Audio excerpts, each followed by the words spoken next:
Peace, family. This is going to cover part one of Aladdin, the aura of Heru, the legacy of the inner self.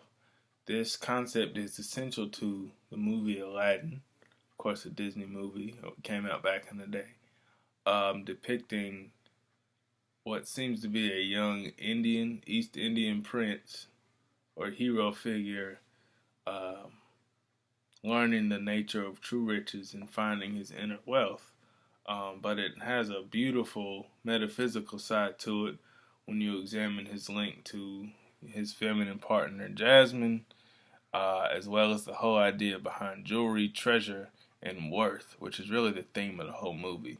So jumping right into it, the movie starts off with the villain, Jafar. Now let's break that name down real quick. Jah, meaning God or celestial essence. Far, pretty self. So this basically is an outcast, the one cast out. Now, when I'm going through this, I'm not going to cite exactly all the biblical references, but it's all about bringing cultures together. So Jafar, okay, he has a staff, which is in the form of a serpent. He's also real dressed in black and red, and his name means literally cast out from God. So he could translate as the trickster or the Lucifer figure, okay? Because as the narrator starts off, he was a dark man with a dark purpose, okay? So already trying to set this evil, yet he was introduced first. So he's also representing aspects of Set. He was the darkness, okay? So he's in this desert, and it talks about this cavern that only a worthy one can enter. Okay, and this is referring to an ancient prophecy of a hero to come forth. So it's paving this way for the second scene. You see Aladdin as a messianic figure. Okay, now what do we know about Aladdin? He has a fez on. Okay, so Aladdin is a direct testament to the ancient Moors, as far as civilization goes, as far as who he really was. Okay, and remember a little before that, the large like lion cavern thing out in the desert was saying, "Seek me a diamond in the rough, diamond in the rough."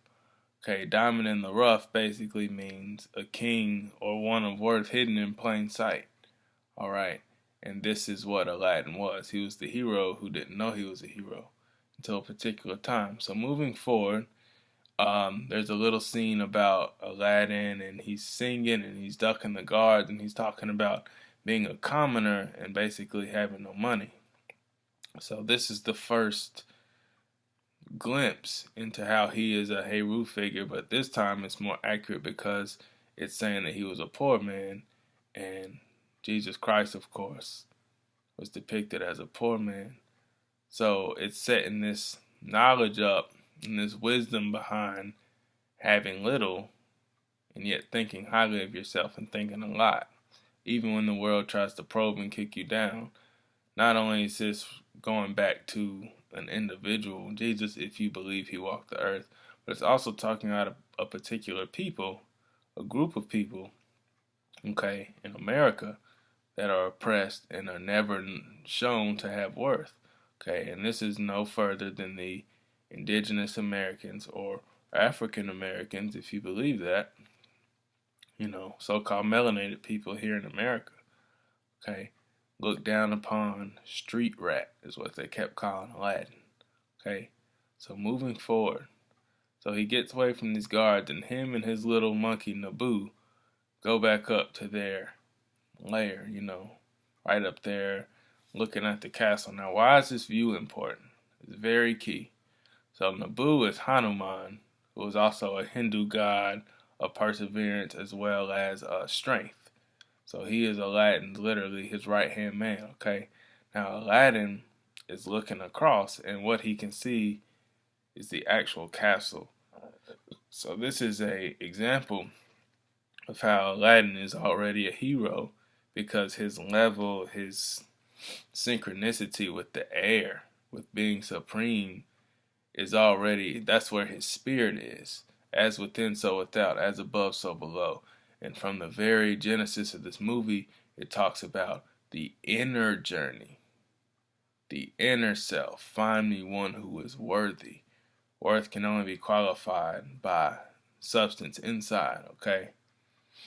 So what do we get next? We learn that Jasmine, or the feminine energy in this movie, has to marry a prince, okay? So Jasmine represents the divine feminine of the ancient world. And we can also see this because she has a pet tiger, okay? And the cat, we know, is a symbol of the divine feminine energy as well. So Aladdin's whole quest in this is to raise Jasmine's divine magic, okay? But of course they package it through a very, simple love story, okay? But this is all about Heru lifting his queen up, to the heavens, to her true potential. Because remember, Jasmine was, at this point, she was subject to the chauvinistic, patriarchal way of living. You must do this. You must reach this objective. You must fulfill this destiny. So again, another example of polarity and correspondence. As above, so below. As within, so without. Aladdin was a so-called street rat or bum rising up in the ranks of his spirit. Jasmine, who had already acquired all of the earthly wealth, she was seeking a higher spirit as well. So these are how these two magnetize toward one another. And that's what I mean when I say the legacy of inner self. Okay, because this is a children's movie, and as we know, children's movies have a greater influence on our heart chakras and our ability to open up and receive what genuine compassion is. Alright, so I'm going to leave it here, but we're going to leave off at where Aladdin was already at Christ-like consciousness in a messianic level.